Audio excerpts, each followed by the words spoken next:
you need to be very focused in Dubai, otherwise this city will fuck you. So, I decided to make Yalla from achievers to achievers, it's a very simple idea.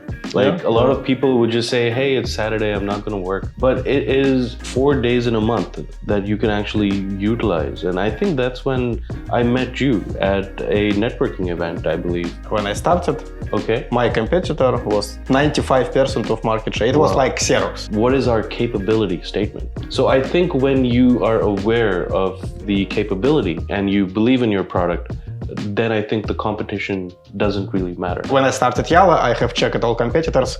I haven't found anybody who has same passion, and I understood, yes, I will kill everybody if I. So it's not an issue for me because nobody with passion.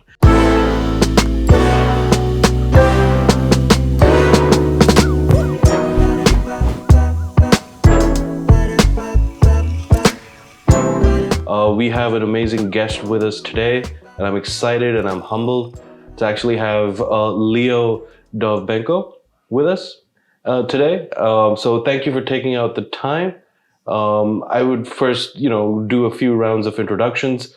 I happen to be Hady Shaikh.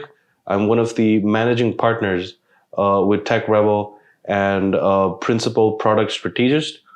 Essentially, my job's to make sure that we realize entrepreneurial visions, are able to translate that into customer journeys, and be able to realize and create products, digital products to be precise.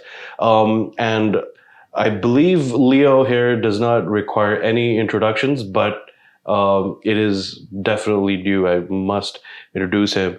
Leo Dovbenko is a serial entrepreneur in the food tech industry.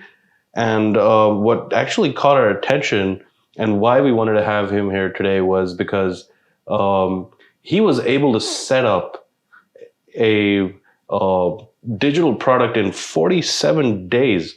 It is a super fast food delivery, and they actually guarantee something delivery in 15 minutes? 15 minutes and 47 days.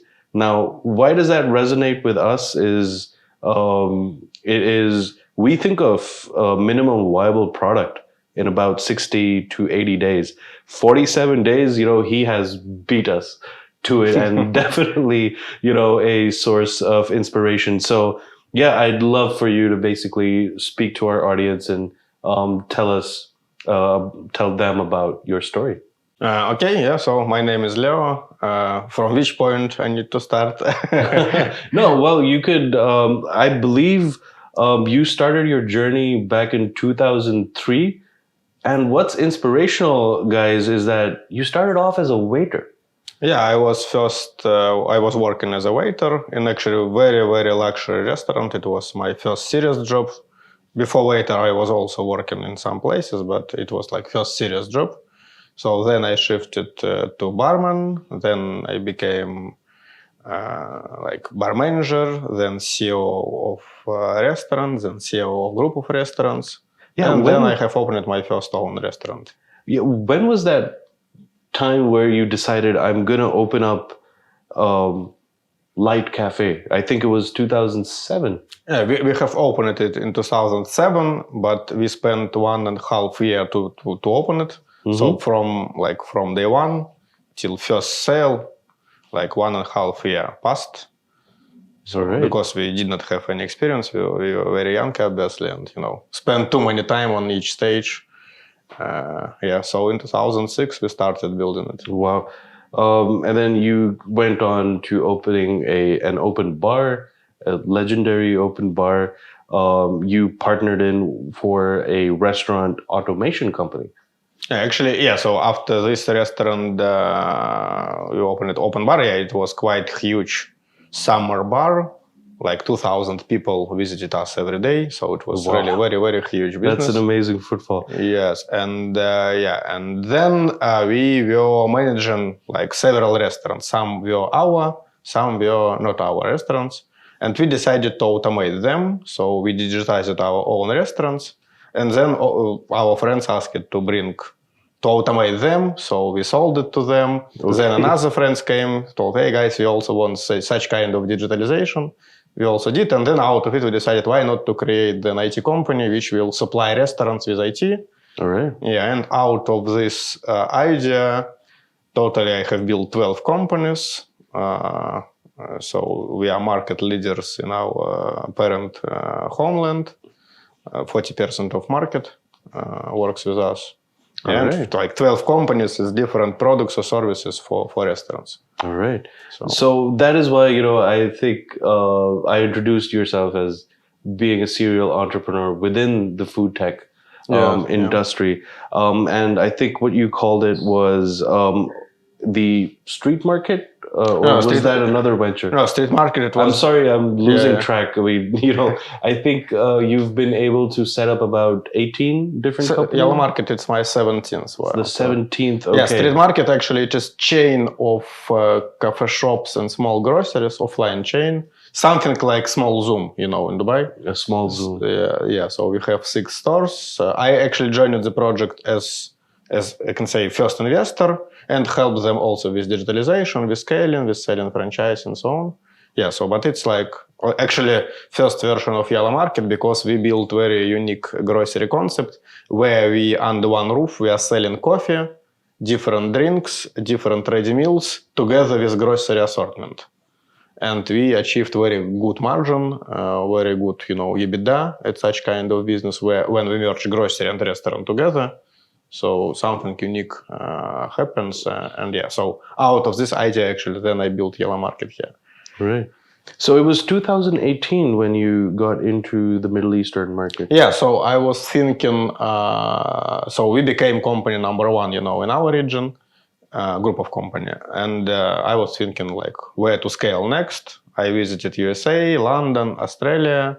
Actually, all English-speaking countries, but I did not like all of them. USA too far, London too cold and too many taxes. So no, it's not for business country, obviously. So Australia, obviously, also too far. So then I considering super cities like Gangkong, Singapore, Dubai. So Gangkong was too Chinese for me and very expensive to enter. Singapore, the problem with Singapore, it is island. So you have, if it's island, then the quantity of restaurants on territory is limited. Okay.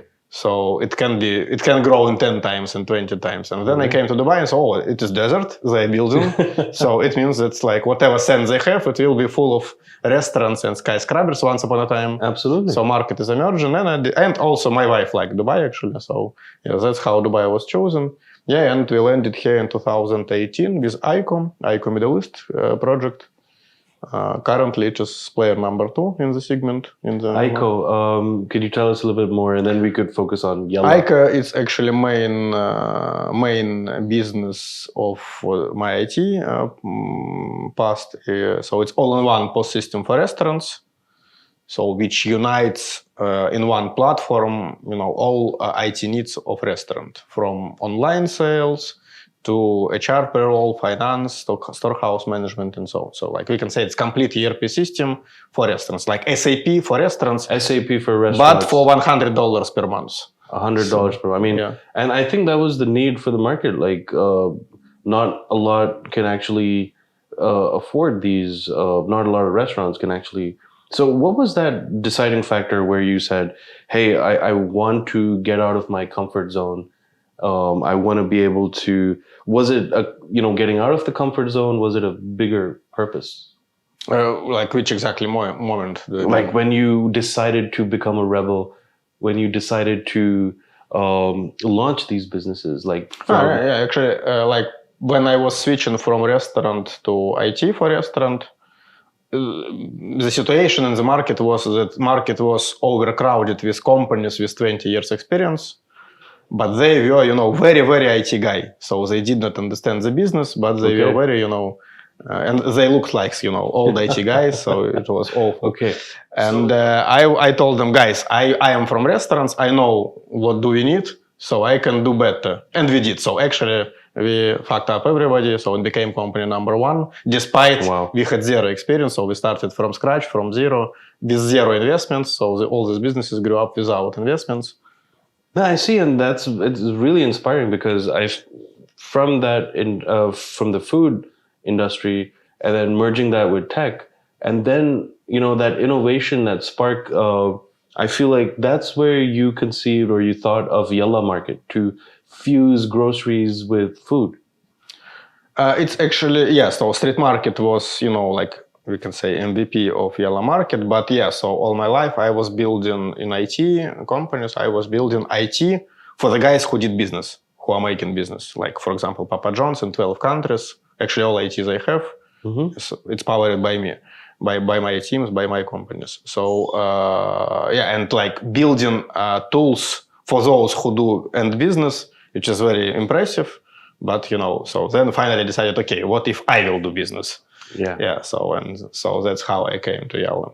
That's that brings me to like my next question. Was it mainly impacting lives? Was it being able to do things better than the others? Or, was it just building a $1 billion company? Yeah, so, it's especially in Dubai, I believe that most of us came here to achieve something. Yeah. So while we are achieving something, first, we actually don't have any time to split our attention between things. We need to be, you need to be very focused in Dubai. Otherwise, this city will fuck you. So, this. So, like, we don't have actually time for anything. So we need to be very focused to achieve something. Many people work on Saturdays in Dubai, and it's normal. Absolutely. Because, yeah. And another point that despite I am going to achieve something and build my future, I don't want to lose current moments of life. So, and I felt all these things on myself while I was growing ICO.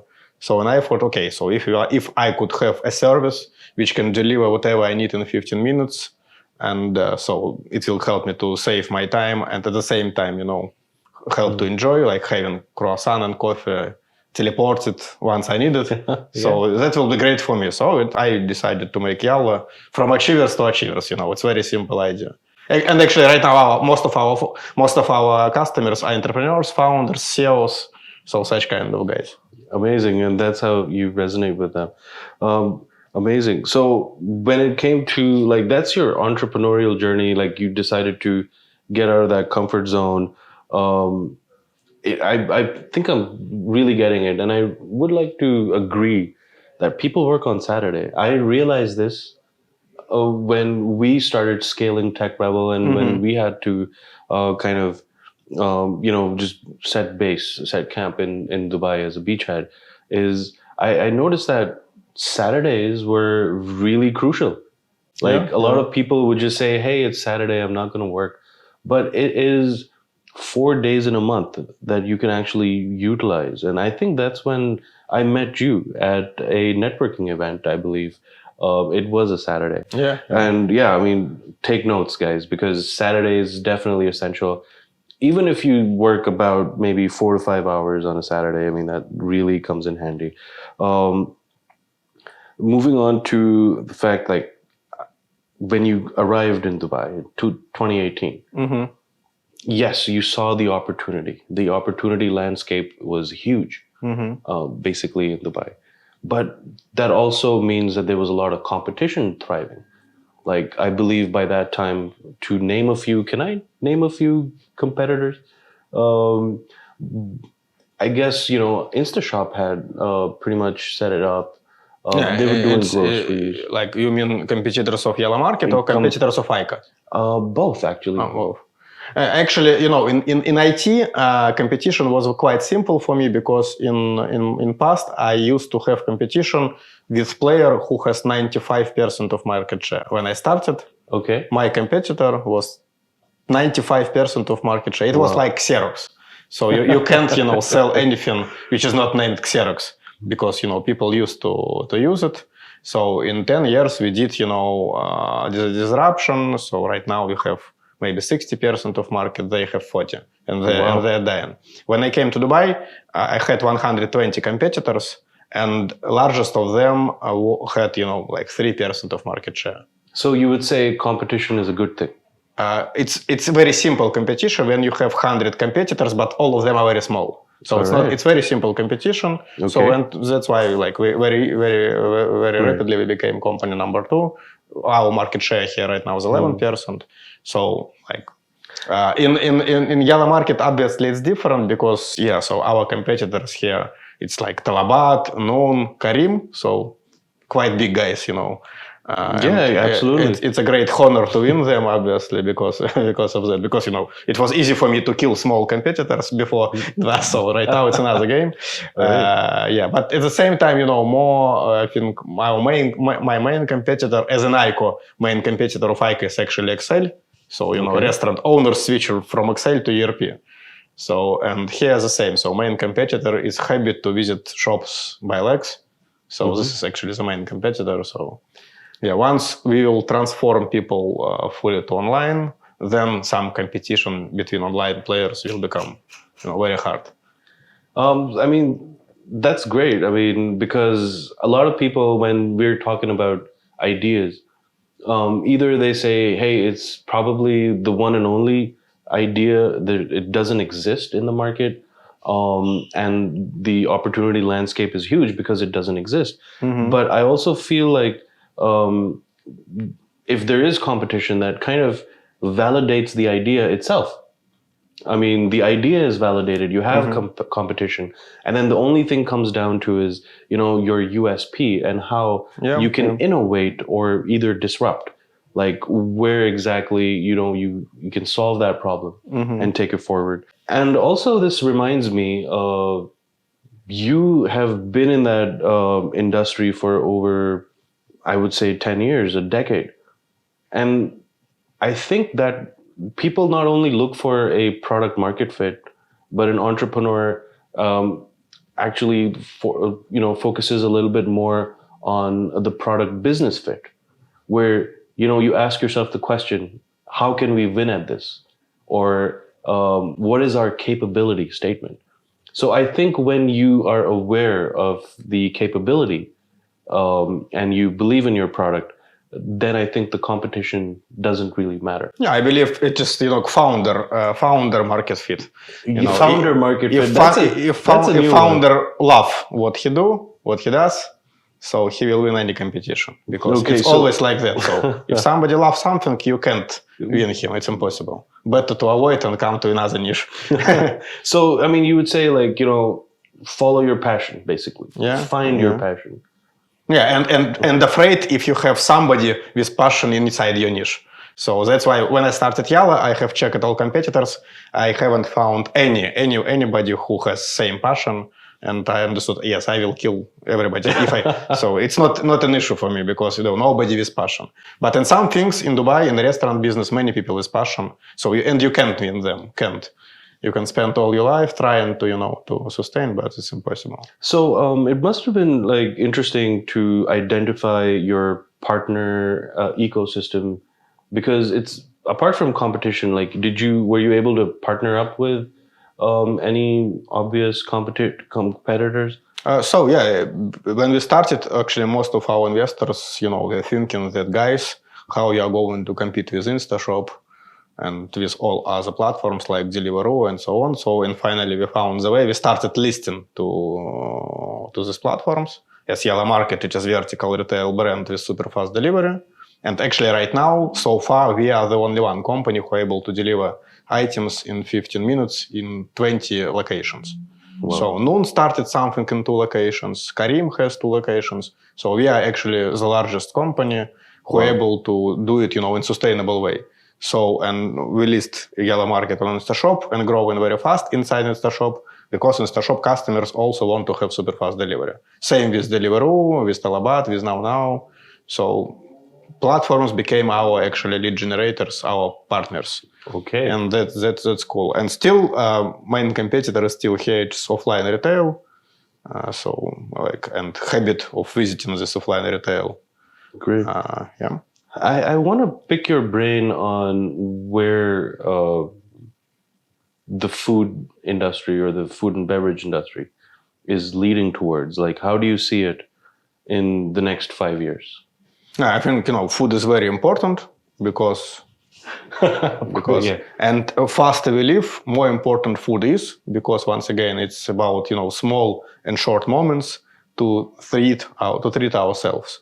And like, shorter periods of time during the day we have for lunch break, more important food is, because once again, like if you have only 2 minutes, you need to have something remarkable during these 2 minutes. 3 times a day. Like Yeah, and three, actually five, maybe yeah. 7 with coffee, with all these small breaks. So like 7 times per day, Yalla Market has chance to gain attention from customer and sell something. So I believe it's quite good business. And and food industry moving into tech rapidly, obviously, to artificial things. Yeah, so I believe it will continue growing. Is there anything exciting, anything that's that you're currently working on that you'd like to share, or I mean, is that confidential? No, it's not confidential. I'm sharing all news of Yalla Market on LinkedIn. Usually competitors read it, but so it's okay. Because I love what I do, it's impossible to overcome me. So we are working right now very aggressively and very deeply on ready meals. Already launched coffee drinks, own water, own tea, such kind of things, croissants, bagels, donuts, breakfasts, and so we are going to have 300-400 SKU of ready meals. It's like short-term plan. In long term, I believe we will grow some food inside dark stores. Okay. So I'm invested in one vertical firm startup. So we are right now creating the technology how to install inside dark stores small container which able to grow like rucola, grass, tomatoes. So we grow and sell it directly. That's amazing. Yeah, such kind of things. And another approach is sustainability. So we starting to collect plastic from our customers because any delivery service like we are as delivery, we increasing packaging wastages in times.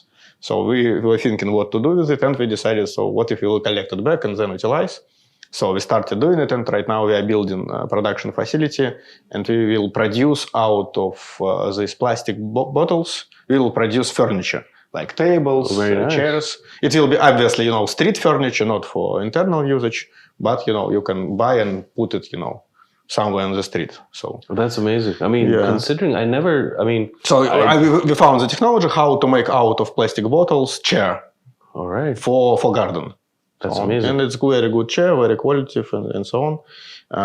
And also right now in partners with Dubai Can. So we are like thinking what to do with water because, people buy water every day in Dubai. They use plastic bottles. So and we are thinking, to implement this, Dubai Can water machines, create, not single use, but multi-use 3-liter bottles, then fill in it with this free water, deliver to customer, and then collect back this bottle. So to rotate it. All right. So like to reduce the plastic things. Yeah. So like first of all, I believe it will be very cool in general for environment. Secondly, I believe it will be very good for retention because if customer need to return something, so he's more motivated to place the next order, obviously. Right. Yeah. And, people in Dubai are very conscious, actually, because actually, I mean, the awareness is there. Best people of the world moved here. They're very conscious. And for them, we were the first company who started deliveries in paper bags. Yeah, and the customers like us because of that. And for us, it was a surprise. We did it because it was convenient. we did not think about, playing it. It's just paper bags. It's like nice. Right. And then customers, you are the only one who deliver in paper bags. Cool. Yeah. Okay. So I mean, this kind of suggests like, you have a responsibility when, as your company scales, you see that social responsibility. Yeah. I mean, because you're part of that ecosystem, the delivery sector. We are hyper-local delivery, so we are not, some delivery. We work with particular, 10 buildings. Everybody knows us. We know all our customers. Okay. So from day one, we started using this, electrical scooters and so on. Yeah, so it was, in the DNA of the business from day one. That's amazing. That's great. And this brings me to how as the product owner, you shouldn't be just, fixated on the solution. Like, I'm sure you must have faced a lot of challenges, but what I'm trying to suggest is that once you're fixated on the solution, then you just love the solution so much that, you can't see the other side of things, such as, logistics, packaging, and sustainability, like you mentioned. So as a product owner, it's definitely something to keep in mind. I look forward to continuously learn from how you not only scaled it, but are making sure that you're taking care of all these different aspects. Was logistics like initially challenging for you? No, logistic is challenging when you have 1,000 orders per day and more. So this is challenging. But for the beginning, when you have 10 orders per day, Okay. so you can personally deliver each order. So it's not an issue. No problems. No orders, no problems. More orders, more problems. Exactly. Yeah. Okay. So yeah, it's that also suggests that you have to know where you're at, your capability or your fulfillment, right? Yeah. In order to, take it slow. Is there any particular advice that you would want to give the audience, like, entrepreneurs who are looking to, start their ventures, get out of their comfort zone? Is there any suggestion that you'd like to give? Just find something what you love, and that's it. It will be enough. So all the rest is details. All the rest will come. But if you love something, so it will create enough energy and motivation to pass through all issues, through all negative news. Like in the places where I'm from, the most important phrase is just that entrepreneurs are the guys who are able to bury and to have very good tolerance to frustration. Because every day you receive maybe 50 bad news. Investors not giving you money, employees not coming to work, some issues, blah, blah, blah, customers not repeating orders. So you receive actually all day long very, very bad news. And so the ability to carry this bad news and not to, to not being frustrated and continue doing actions, this define how good entrepreneur is. So more negative news he can bury, so better business he can build. So people usually look at the best side of them when they are successful. Yeah, they don't tend to look at the challenges or like you suggested, the bad news, the anxiety, the I would say the horrors of entrepreneurship. Like they look at the success story, but not really what led that person to be successful. And I think that's amazing. That's a great advice for the audience. Be patient and be focused on what you want to do. And I would say resilience is something where you can overcome, these bad news and focus on that one shot. You mentioned investors. And I'm sure you must have come across a lot of VCs. How is that space now in Dubai, considering, the inflation or the prices, the real estate prices going up, gas prices going up? How do you find, I know it was booming, but how is the current? Yeah, actually, when we started Yalla Market, the segment of e-commerce was booming and VC world was booming. So, we posted a website and, posted chatbot to website. So you can, message through chat. Yeah. Yes, and the first message we received, it was, "Hi, I'm investor. I want to invest in you." So investors send us spam to invest in us. It was as hot. But yeah, obviously from January the wind changed, dramatically changed. Okay. So like in general, I did 1,000 recently. I posted on LinkedIn. I did 1,000 meetings with investors during first year. 1,000. Yeah, so out of this 1,600 were relevant, so they had money, and we were in their focus. So 400 wasn't relevant. So out of this 600, 170 invested in us already. So 200 still thinking, and 150 refused or something. Okay. So yeah, so quite good conversion. Investors like to invest. And so on. So right now, there's always challenge to understand, because usually in VC world it's very cool to have good lead investor. So Sequoia, blah blah blah, all these guys. So some of them come and lead investor and they leading the game forward. So it's ideal startup venture case.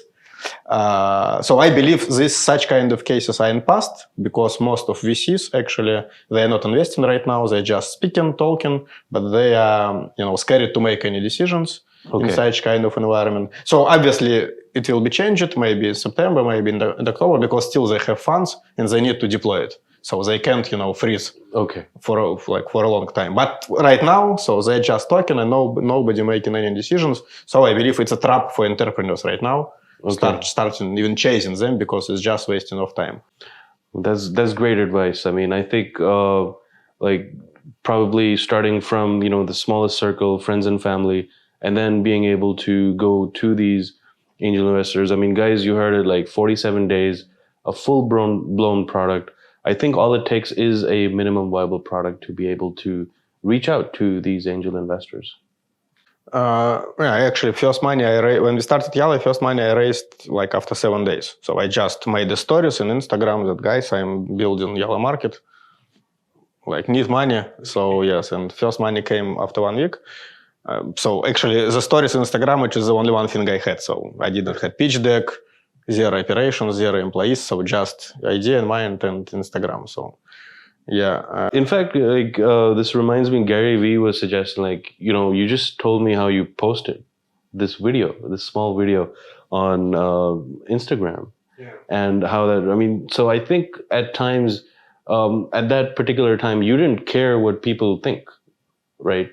Because if you were thinking about, hey, what would people think about this particular idea or, myself, I don't think you would have posted the video. No, I loved an idea, sincerely loved, because, once again, it's from achievers to help Dubai achievers, to live better. So for me, it does not matter actually what other people will think or say. Obviously, I listen carefully, all feedback. I can adapt, I can change, but for me, it does not matter. So having 1,000 meetings with investors, I had, heard many times, no, you're doing bad thing, it will never take off. First investor told me, Leo, people don't need super fast delivery, they will wait. It's not an issue.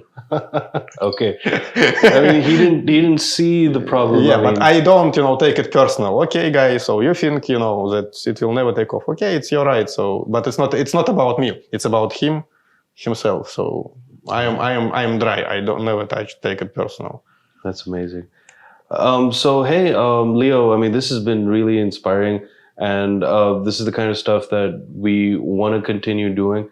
I will be keeping a close eye on your activity, and I hope to remain in touch. Really appreciate your time, for this segment today. Some key takeaways we will be covering at a later time, but it's definitely been insightful and definitely inspirational. So I appreciate your time. Thank you so much for joining us today. And I wish you all the best in the future. And also, the entrepreneurs that we're working with, if they could get some advice, we definitely connect them, send them your way. Yeah, sure. Yeah, but I'm quite public, so it's you can Google me in 1 minute and find my phone number. That's pretty cool. You're pretty public. Yeah, you mentioned how you're public, and I think all it takes is sometimes to ask. I mean, you don't get until you ask, right? So to all the entrepreneurs out there, if you feel like, there are angel investors out, just reach out to them. Yeah, exactly. And it is a game of numbers. It is a game of consistency and belief in your product. 1,000 investors is that must have taken a couple of months to create that list, right? Yeah, it's during 12 months of the project, yeah, so 1,000 meetings, yeah. Wow, that's amazing. Thank you so much once again for this, for your time. I know you have meetings lined up. You have to rush to another one. I need to make 3 pitches today, yeah. 3 pitches, okay. I wish you all the best. Yeah. And, we will be sharing more success stories. So in a matter of 3 to 4 years, Leo here is a serial entrepreneur, and he has been going at it. I believe he's invested in 12 different startups as well. So there's no stopping. Yeah. So if you are in food tech, feel free to reach me. Maybe you will get money or at least advice. So, okay. Yeah, but I love to invest in food tech, and I have 12 companies already which I invested in. All right. 4 in Dubai and all of them in food tech. So I do only food tech. Amazing. So, guys, we hope to return next month with another segment. We'd have another inspirational entrepreneur, some great stories coming ahead. And for the technical aspects, like, you guys could definitely reach out to us. I take care of product strategy, and Leo here just gave an open invitation to everyone in the food space, in the food tech space. So stay tuned and catch you guys soon. Thank you.